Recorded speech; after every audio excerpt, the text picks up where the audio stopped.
We often imagine enlightenment as a serene mountaintop, a place of peace, clarity, and radiant inner stillness. But that vision is only half the story. The other half is shrouded in silence, kept in the margins of sacred texts, and whispered only by those who've walked through the fire and not just basked in the light. Before the lotus blooms, its roots sink into the mud, and so too must we confront the muck of our own illusions, the death of everything we thought was me. This is the dark side of enlightenment, the unraveling, the descent before the ascent. The truth's too raw for spiritual slogans, so why don't we talk about it? Because it's uncomfortable, because it's not marketable, because true awakening often begins with everything falling apart. Visual flickering candle slowly burning low. In the beginning, the seeker is filled with hope. Meditation brings calm. Silence feels sacred. There's a sense of being on the right path, a quiet joy that begins to take root. But as the journey deepens, the light begins to illuminate what we've tried to forget. Our shadows, our fears, our unhealed wounds that were buried beneath routine and belief. This is where many turn back, not because the path isn't real, but because it's too real. It strips away identity, dissolves certainty, and reveals that much of what we called self was a fragile collection of roles and masks. The ego doesn't go quietly. It resists bargains, even spiritualizes itself, clinging to affirmations, mantras, or rituals, not as tools but as shields. Visual, ocean tide rolling in under stormy sky. This is the dark night of the soul. It's not poetic. It's not pretty. It's a tearing away. You may feel lost, even abandoned by the very presence you sought. Silence no longer comforts, it haunts. Meditation becomes a mirror too clear to escape. You may question everything. Your path, your sanity, even your desire to awaken, and that's part of the process. Because true transformation requires destruction, the false self must crack, for the light of awareness to shine through. This is the purification, not by fire or punishment, but by presence. Relentless, uncompromising presence. Visual, time-lapse of a caterpillar cocooning. You begin to see things differently, not with awe but with discomfort. Old pleasures lose their taste. Old relationships feel strained. Even your ambitions begin to dissolve, as if they belong to someone else. It's disorienting. And here lies the paradox. What feels like falling apart is actually falling away. The unraveling is sacred, but in the moment it feels like failure. You may grieve the version of you that once felt so certain, so secure, but certainty is the first sacrifice on the altar of truth. Visual, a tree shedding its leaves in slow motion. This isn't depression, though it may mimic it. It isn't madness, though it may be mistaken for it. It is the soul calling you inward, deeper than the mind can understand.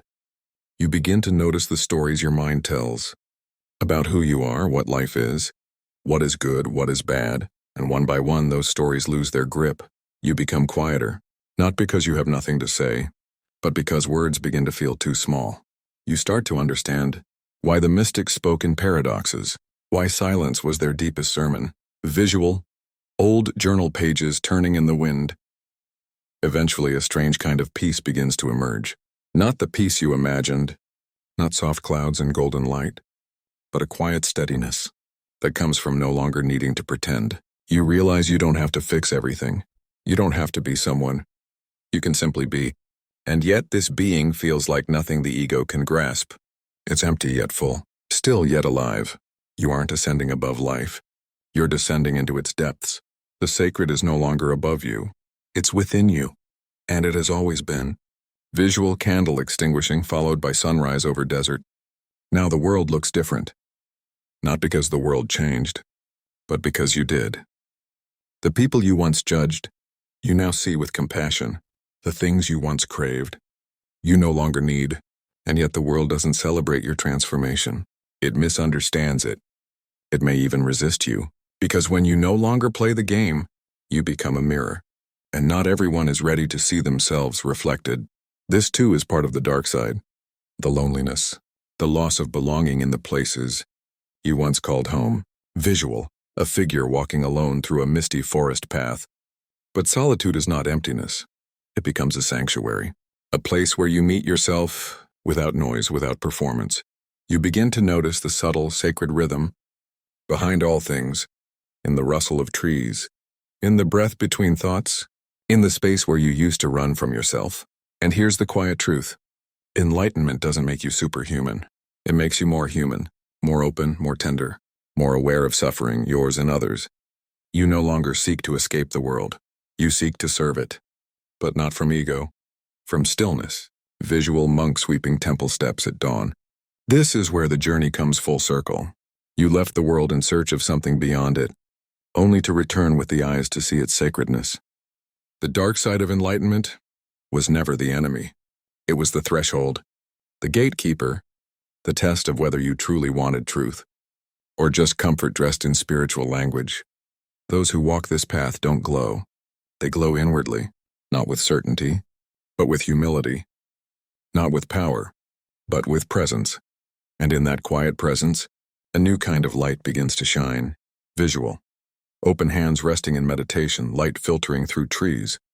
This light does not scream. It does not seek attention. It doesn't try to convince anyone. It simply is. Unshakable, unimpressed by fame or failure. Free from the need to be enlightened. Because enlightenment, it turns out, isn't a destination. It's not a badge. It's not even a permanent state. It's a way of seeing, of being, of surrendering again and again to what is as it is. Even when it hurts, especially when it hurts, visual ripples forming on still water. So if you find yourself in the darkness, questioning, breaking, dissolving, know this: you are not broken. You are becoming. You are shedding what was never truly yours. The grief is real. The confusion is valid. But beneath all that is something deeper. Stillness, awareness. The part of you that was never afraid, never separate, never lost. That's the paradox of awakening. You go on a journey, only to discover you've been home all along. Visual: a person sitting quietly as snow begins to fall around them. You may never be able to explain what's happened to you. Not in words the world will easily understand. But that's okay. Enlightenment isn't for display. It's for living. You begin to meet others not with answers, but with presence. You no longer try to fix them. You listen. You hold space. Because you've sat with your own darkness and made peace with it. This is the hidden grace of the dark side. It doesn't harden you. It softens you. It breaks you open, so that life can move through you freely. So many are searching for light, yet afraid of the shadow. But the shadow is where the gold is buried, where your true self waits patiently, beneath layers of identity and fear. The dark night of the soul is not the end. It is the sacred passage, the womb of your becoming. Let yourself unravel. Let yourself not know. Let yourself be remade by forces older than your thoughts. This is not failure. This is not regression. This is the fire that purifies, the silence that awakens, the void that holds all potential. And so you walk on, no longer seeking escape, no longer chasing light. You walk with awareness, with stillness, with compassion born from your own descent. You do not preach. You live quietly, but your presence speaks volumes. You've touched something real, something unshakable. And though the world may never fully understand, you understand yourself. And that changes everything. If you're walking through the shadows, know you're not alone. You are not broken. You are on the threshold of becoming. Be gentle with yourself. Trust the silence. Trust the falling apart. Because in the sacred unraveling, your true self is waiting. Not above, not beyond, but deep within. This is the part of enlightenment that no one talks about. But perhaps it's the most important part of all. Visual fade to black soft chime sound. Thank you for walking with us through this exploration. If this journey resonated with you, please share your thoughts in the comments.